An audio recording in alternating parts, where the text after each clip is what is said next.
In this episode, Jamie asks, how do I rebuild our social channels since we're changing who our target audience is? That's a relatively tall order. So there's a few things you'll want to do. Number one, before you go rebuilding and changing things up, you'll probably want to do a bit of sort of hand-holding of your existing audience, saying, hey, this is who we are and what we're going to be doing and what we're going to be focusing on right now. So if this is still applicable to you, we invite you to stick around, see if there's something new that you might enjoy. If it's of interest, maybe you invite a friend or two to follow us as well. And if it's no longer of interest, we're sorry that it won't be of interest or value to you anymore, and we hope we get a chance to do business again in the future. Just something to ease people into the change, to say like, hey, we're changing our focus here, right? Imagine my company, TrustInsights.ai, going from analytics and management to like baking bread, right? That would be a pretty big change.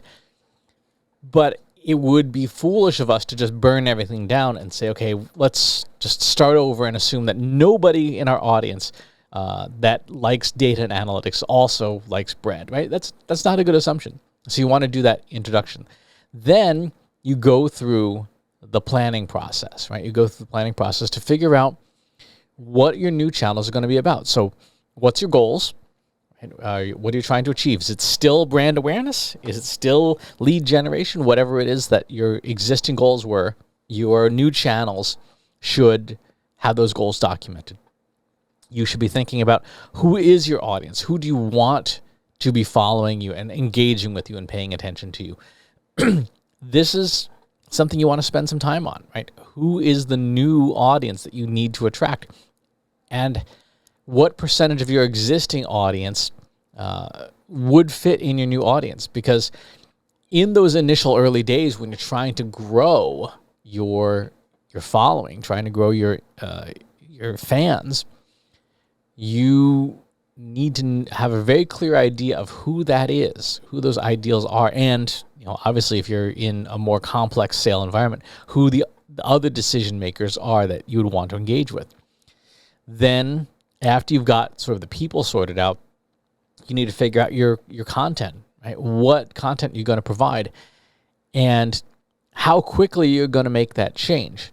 So, for example, if you own a dog, your vet will tell you, hey, when you switch dog foods, take a week to start mixing them together to ease the transition from one dog food to the next. Just don't throw out the old food and give your dog brand new food, because it might not necessarily agree with them, and you want to know that sooner rather than later.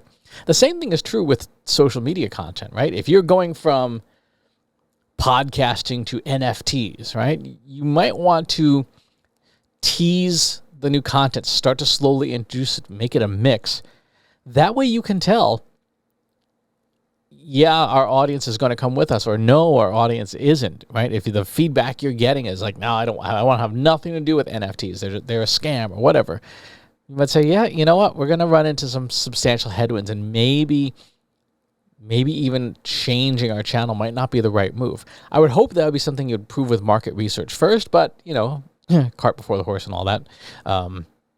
If you make a change gradual, you can tell from early feedback, oh, this is not going to go over well. This is going to be problematic. Or this is going to be great. People are super eager. Based on the feedback you get and looking at your engagement rates and things like that, that will give you a sense of how fast or slow to turn that dial to make the transition into your new content. The other part of audience research that you need to do as you rebuild your social channels is figure out if you're in the right place, right? If you're where you need to be, if you're where your audience is. Suppose that you're going from, coffee to tea, right? And you found in your market research that most of your coffee drinkers are on Facebook. Where are the tea drinkers? What if they're on TikTok? Right? What if they're on Instagram? What if they're on Snapchat? Wherever that is, you want to know that, and you want to, again, start making those transitions, start moving into those spaces and reestablishing yourself. Rebuilding a social media channel can be as little as touching up some paint, or as drastic as knocking the house down, bulldozing it and starting over. but you won't know which is the right approach until you do your research into the people, your processes, and the technologies that they're using for getting what they want. And finally, if you're blowing up your social media channels anyway, and you know that you've been lagging behind on best practices for measurement and analytics, it'd be a great time to reboot that. A great time to say, you know what? We've not done such a great job. Let's declare social media amnesty, blow up our channels, and start over. Start with a fresh new set of metrics, start with some new dashboards and things so that we're focused on what really matters and leaving behind the old measures, the measures that people never agreed to say, like, yes, this is a good predictor of intent or whatever your business objective is, whatever your purpose is.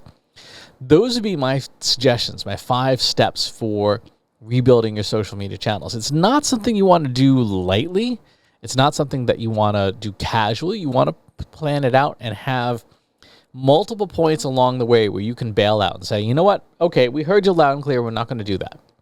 Or you say, you know what? This is what our brand is. The mandates came from up on high, and we got to do them. Sorry if it's not what you're looking for, but this is what we've got to do. So that's my suggestions for how to rebuild your social media channels. Good question. If you like this video, go ahead and hit that subscribe button.